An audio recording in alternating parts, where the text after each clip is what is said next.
The Humanities as a story about a creative human life and a sacred death. For the past several years, we have been seeing something unusual. Bookstores are filled with books on the humanities, and lectures on the humanities are packed with people. Yet on university campuses, departments of the humanities are often overlooked because they are considered not useful for getting a job. People worry about the future of the humanities, and at the same time, they turn to the humanities for comfort and ideas to reflect on. This contradiction itself may reveal the complex motif of being human.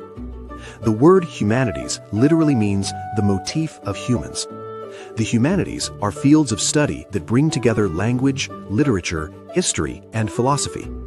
From long ago, human beings have read the motifs of the sky, astronomy, and the motifs of rivers and land, geography. By reading constellations, choosing places to settle, and building roads, they gradually expanded their world. If mathematics grew from the process of reading the motifs of the sky and the earth, then the humanities grew from the careful observation of the human motif. The humanities tell stories about a creative life and a sacred death. They also form the academic foundation for understanding the motifs humans leave behind in everyday life. People do not easily recognize their own existence when they are completely alone. As they collide with others, lean on them, love them, and sometimes hate them, the question, "Who am I?" slowly begins to take shape. That is why the most important value in human relationships eventually comes down to a single word: love. Jesus emphasized love, the Buddha emphasized compassion, and Confucius emphasized benevolence.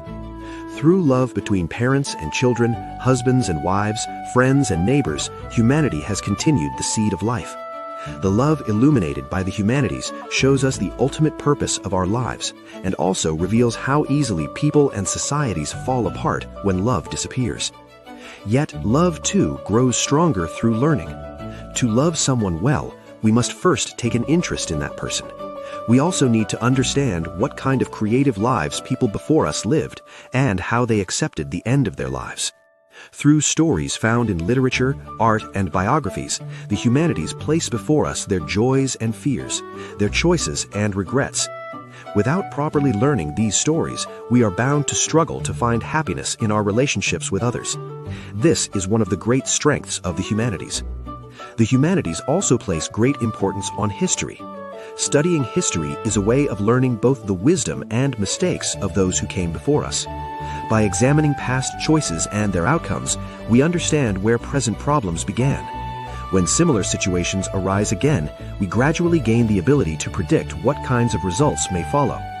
Just as we carefully identify variables one by one in a complicated equation, we discover repeating cause and effect relationships within history.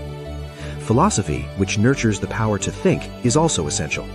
Philosophy asks questions such as, what is justice? What is love? How should we live? What is a good death? And does something called truth really exist? Some questions, like those in mathematics, can be solved clearly by setting up axioms and logic. However, most philosophical questions are not easily reduced to a single formula. Still, because these are questions no human can truly ignore, we continue to return to them again and again. When we learn what great thinkers thought about, how they lived, and how they faced their final moments, we too pause before questions we have long put off. In that moment, our perspective widens, allowing us to see the world from a higher level. Seeing the world from a higher level also helps us when we study mathematics. If the humanities are the discipline that asks, what should we ask, and what truly matters to human beings, then mathematics is the language that organizes the motifs revealed by those questions into numbers and symbols, shapes and relationships. If something can be seen with our eyes and touched with our hands, we can give it a name and place it into a category. However, even living beings with clear forms maintain their shape according to invisible forces and laws. In nature, where creation and extinction occur at the same time, finding a stable pattern is never easy. To understand this complex world, experience alone is not enough. Only when we build humanistic knowledge through reading can we place side by side the motifs of nature revealed by mathematics and the motifs of life left behind by humans. If mathematics is the language that reads the motifs of nature, the humanities are the stories that trace the motif of humans. Mathematics gives us the power to see farther and calculate more precisely, while the humanities ask us where we should go and what we must not lose. What kind of life will we create? What kind of death will we prepare for? And how far will we take responsibility for one another's happiness? Before these ancient questions, the humanities still remain by our side.